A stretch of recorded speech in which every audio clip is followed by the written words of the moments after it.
Welcome, dear viewers. I'm sure at least a few of you are confused about the title of this video, so I'll start by explaining that kicking the dog is a common trope in books, movies, or comic books, where the villain is either introduced or characterized by a simple and indisputable act of evil. Say, kicking a dog, for instance. I'll mention briefly that there is an opposite trope called saving the cat, but for the purposes of this video, I'll mainly just be focusing on the former. And there's actually a good video that I saw talking about the Christopher Reeves Superman movies and the saving the cat trope by Maggie Mayfish, and I definitely recommend that video, and I'll link it in the description if you want to watch it later. So let's start with the point of this video. As I'm sure most of you are aware, a major trend in superhero-related media, which has bled into some other action movies and whatnot, has been to make a principled or understandable villain instead of an outright evil one. Like Thanos wanting to fix overpopulation and resource deficits, Killmonger being opposed to centuries of racist exploitation and colonialism, the most recent Joker being a victim of the failed mental health institution and creating a sort of revolution by accident. And in my opinion, one of the most extreme examples of this was the Flag Smashers from The Falcon and the Winter Soldier, because they basically just wanted to provide aid and homes to refugees. And you can't really go wrong with that, and so they were basically proven right by the end of the show, even though they were still villains. And on some level, I understand the reason for this. I mean, moral ambiguity is theoretically more interesting, and usually is. I mean, recent television, or I guess in the past decade or so, has been considered the golden age of television because it's chock full of nuanced characters, with a lot of protagonists being anti-heroes or anti-villains, like Tony Soprano and Walter White. And I mean, I love watching them, and it makes for great television. But then I also think that with a certain level of theater and charisma, then you can watch an outright evil villain and be entertained. Like most of the old animated Disney villains are practically caricatures, but they still have a fan following because of their sense of style and the way they act and everything. I mean, Jafar is still one of my favorite villains ever. So I guess it really comes down to, we have to ask ourselves the question, when making or when watching something like this, what is the purpose of the villain?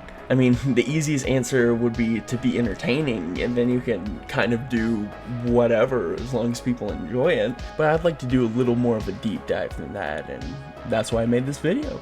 So, usually a villain is supposed to represent an idea that needs to be critiqued, or that's flat out evil, I guess, in the mind of the author. And you should be able to figure out what that is from the villain. I mean, is your villain an evil overlord? Then your piece is probably critiquing unencumbered imperialism, maybe even exploring the persistent nature of evil itself. If you want to critique people in power, you can make your villain a corrupt king, or a more modern sort of dictator, depending on the setting. If you want to critique the way that corporations dehumanize people, then you could make a cyberpunk setting businessman who uses people and machines interchangeably for profit. And in all of these examples, you could look straight at the villain, and you can tell what the author's thinking, or the point that the author is trying to make. But with the aforementioned examples, as in the Marvel examples, the villains seem to fall more into the hell is paved with good intentions category than having wicked motives or greedy motives in and of themselves. And this isn't necessarily a bad thing, but this is where it's important to kick the dog.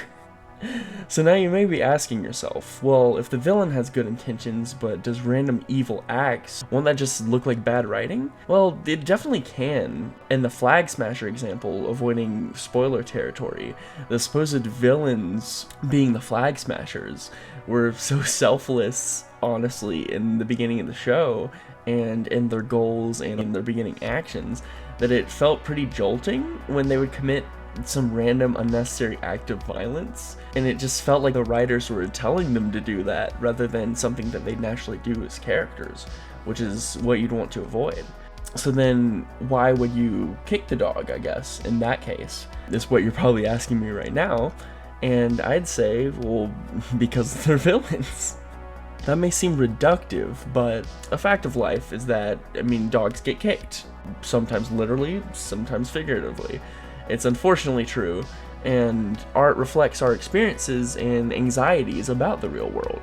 So, therefore, if it seems weird that your villain is kicking the dog, then maybe they shouldn't be a villain, because there are plenty of times that the dog is going to get kicked, and so you can make someone else the villain and change the characters around. To look at it another way, no matter what kind of villain you have, it could just be an overbearing father-in-law rather than an evil universe-controlling maniac. There should always be a contrast with the hero or your protagonist. If you keep everything else the same, maybe your hero and villain, they start in the same village, they could have the same goals to begin with, then the only thing that you could differentiate them with would be their actions. I mean, the hero should save the cat, and the villain should kick the dog. It should always go back to their character and what actions they do. I mean, if your villain is so evil that they corrupt a good cause, then that should be demonstrated through their actions. And if your villain was good, but was corrupted by an evil or misguided cause, then their actions should change and should portray that descent into evil.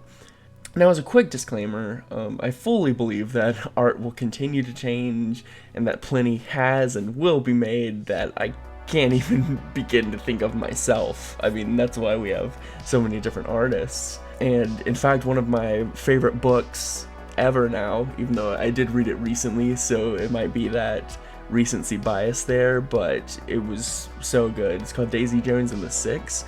It's completely devoid of traditional villains because it really grasps onto that verisimilitude, and it's about a band instead of superheroes. So you can take my advice with a grain of salt about having to kick the dog. But that being said, let's first analyze what kicking the dog is before we decide its worth and whether it can fit into a story's plot. For our purposes, I'll say that a scenario becomes a kicking the dog situation when there's a knowing perpetrator, when there's some form of harm done, and when there's a victim or victims that suffer the consequences of this action. Simple enough. So let's start with the knowing perpetrator. So I hate it when there's drama that hinges upon a mind-controlled scenario. I mean, I guess you can have cool villains that can mind control, but it's the drama that's caused by the character that was mind controlled that gets me, because it robs them of their agency. And so just so they can keep their moral standing to the audience in what I think is a contrived way, while still being able to harm the other characters on the good side. And I don't think it makes for good drama, because either you write it that the characters are fully understanding, and then it's like, well, did they even get harmed at all? Or they get mad at that character, and then you just feel robbed, because it's like, how could they be in charge of their actions? It's not like they were abusing drugs or alcohol, they were literally mind controlled. And so it just feels wrong. However, you can make an interesting plot dynamic by introducing culpability into the equation, which is completely different.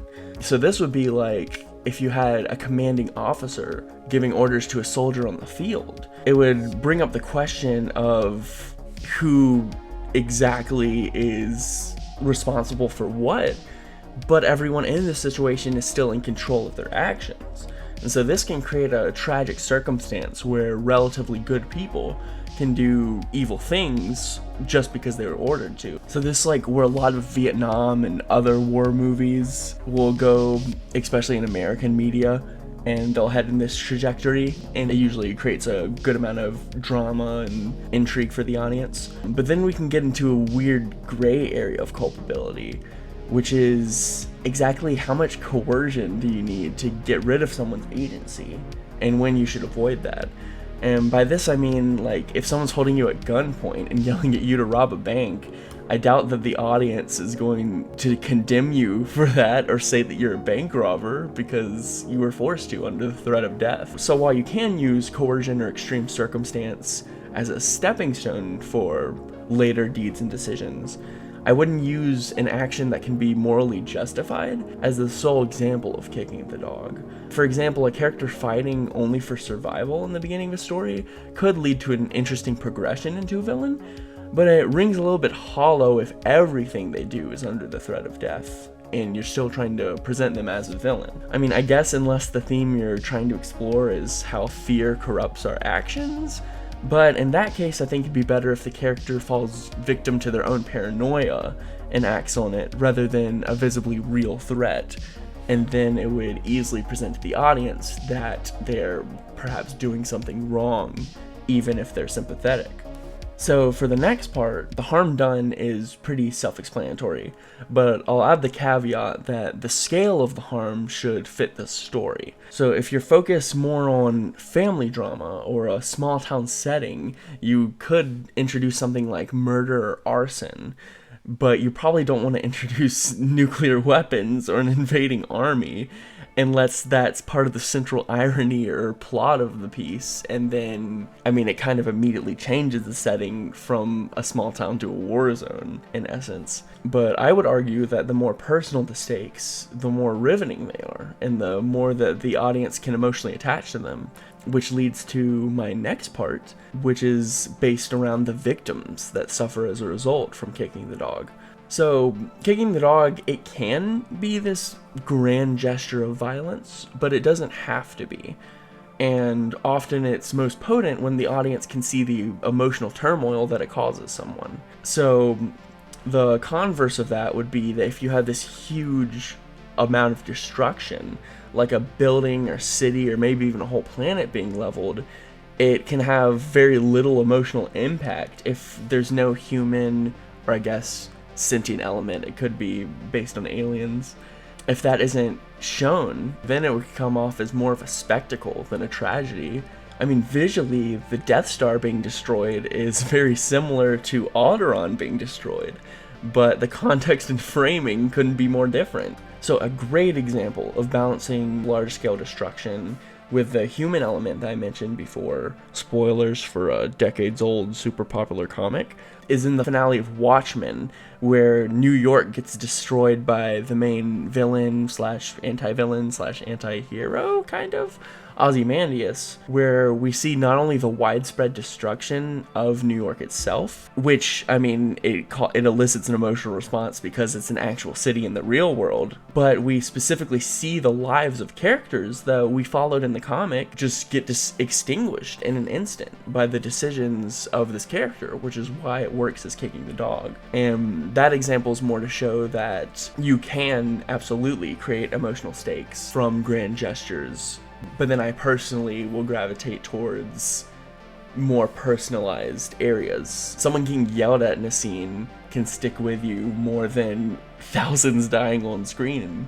You could say that's unfortunate, but it's kind of how things work. So in closing, while in real life it definitely matters how people treat each other and act in the day-to-day and how rude they are, in the language of books and movies and other media, it's the actions that characters take that the audience remembers and judges them by. So while it's arguably a tired and somewhat problematic trope, the reason that the final redemptive sacrifice moment, like, oh, Darth Vader killing the Emperor, or someone jumping on the grenade even though they've been crappy their whole lives, this has remained just such a staple in media because audiences immediately connect their emotions and the character with those actions. So even though it seems like a singular moment that may or may not make up for a lifetime of wickedness, that's what we see as the audience, and we take that into account. Therefore, if you're really trying to set up a villain or show how villainous they are, then you shouldn't be afraid to show what makes them villainous and what they do to harm people that don't deserve it,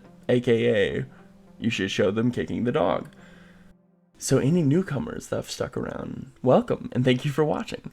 And as for anyone who's been here before, you've probably realized that this isn't the kind of content I usually make, but I came up with this kind of spur of the moment, and it was fun for me. So I'd like to think of some more topics to maybe talk about later, and I'd be willing to make videos in that vein along with everything else. Thank you to my current singular patron, who's the Abyss Acolyte tier Dervin Kitty, and I worked hard on this video, so please press the thumbs up if you liked it, comment something you'd like me to talk about next, or that you'd like to say to me, or anything in general, And consider showing your support by subscribing or even becoming a patron. All my links are in my description as always. And until next time, viewers.